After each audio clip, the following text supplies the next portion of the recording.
राना साहब, ज़रा सियासत में ज़ातियात ना हो, सियासत आगे बढ़े और बातचीत जो हो तनकीद या तो कारकर्दगी पर हो, ज़ातियात से बालातर हो। अब फिर वही तनकीद आज मरीम नवाज साहिबा की तरफ से, जादू टोना, काला जादू, जिन्नात, तोता फाल। मतलब इसकी ज़रूरत क्या थी? नेशनल लेवल के मामलात हैं, उस पर वैसे भी हुकूमत पर तनकीद कर सकती थी, अपनी पोजीशन दे सकती थी। पहले शहबाज शरीफ साहब भी ये बातें करते रहे हैं, जिन्नात, इस किस्म की बातें, काला जादू। अब आज मरीम नवाज साहिबा भी ये बातें कर रही हैं। ये ज़ातियात पर क्यों उतरे और क्या वजह है इस किस्म की बातें करने की? शाहजेब, जहाँ तक डी जोरो और डी फैक्टो की बहस है वो एक अलग बात है, लेकिन मुल्क का जो वज़ीर आज़म है उसके बतौर वज़ीर आज़म जो फ़ैसले हैं वो कैसे उसके ज़ाती फ़ैसले हो गए। उन फ़ैसलों के पीछे एक रैशनल होना चाहिए, उन फ़ैसलों के पीछे जो है वो एक मेरिट होना चाहिए। और जब वज़ीर आज़म के फ़ैसलों के पीछे कोई रैशनल ना हो, कोई मेरिट ना हो, तो फिर लोग क़यास करते हैं और उस क़यास के नतीजे में जो है वो ये ज़बान ज़द आम है कि ये जो पंजाब का बेड़ा गर्क किया गया है उनको ये जानते तक नहीं थे, और फिर वो किस तरह से जो है वो इनकी जो है वो सिलेक्शन का बायस बने। वही हाल जो है अब वज़ीर आज़म आज़ाद कश्मीर जो है वो उनको मुकर्रर किया, जिन्हें ये 10 दिन पहले जो है उनका नाम तक ये नहीं जानते थे। तो ये चीज़ें जब फिर लोग क़यास करते हैं तो फिर उस क़यास की बुनियाद के ऊपर जो फिर लोगों की बात समझ में आती है, तो ये बात फिर ज़ाती कैसे होगी। ये फ़ैसले जो वज़ीर आज़म साहब फरमा रहे हैं और जिस मेरिट और जिस अंदाज से फरमा रहे हैं, तो उससे तो जो है वो यही चीज़ लोगों की समझ में आ रही है, यही लोगों का क़यास है।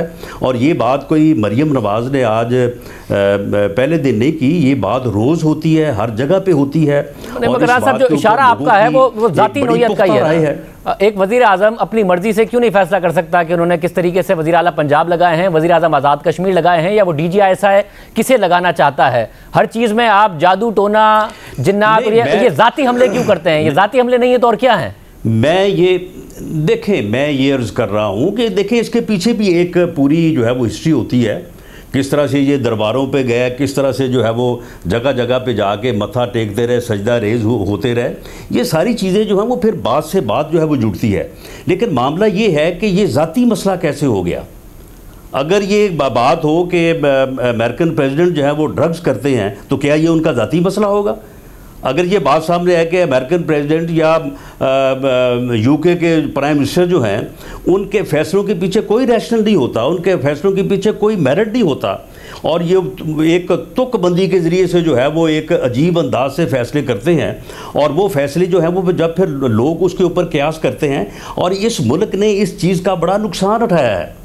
यानी ये जंतर मंतर खान साहब, तो अब ये इनकी बात चली है ना कि ये इस तरह से फ़ैसले करते हैं। इससे पहले इस मुल्क में एक साहब थे, वो इस्तिखारा किया करते थे, उन्होंने इस्तिखारा किया और जुल्फ़िकार अली भुट्टो को जो है उन्होंने फांसी चढ़ा दिया।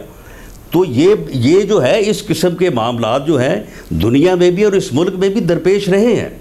तो इसलिए अगर लोग इसके ऊपर जो है वो परेशानी का इजहार कर रहे हैं, मायूसी का इजहार कर रहे हैं कि एक मुल्क के जो वो चीफ़ एग्जेक्टिव का ऑफिस है उसके ऊपर एक ऐसा आदमी जो है वो बैठा है कि जो इस तरह से फैसले करता है कि उन फैसलों के पीछे कोई रैशनल नहीं है, उन फैसलों के पीछे कोई मंतक नहीं है, उन फैसलों के पीछे कोई मेरिट नहीं है, तो पता नहीं किस वक्त जो है वो कौन सा फैसला जो है वो कर दे, और उसका जो है वो मुल्क और कौम को किस तरह से नुकसान पहुँचे।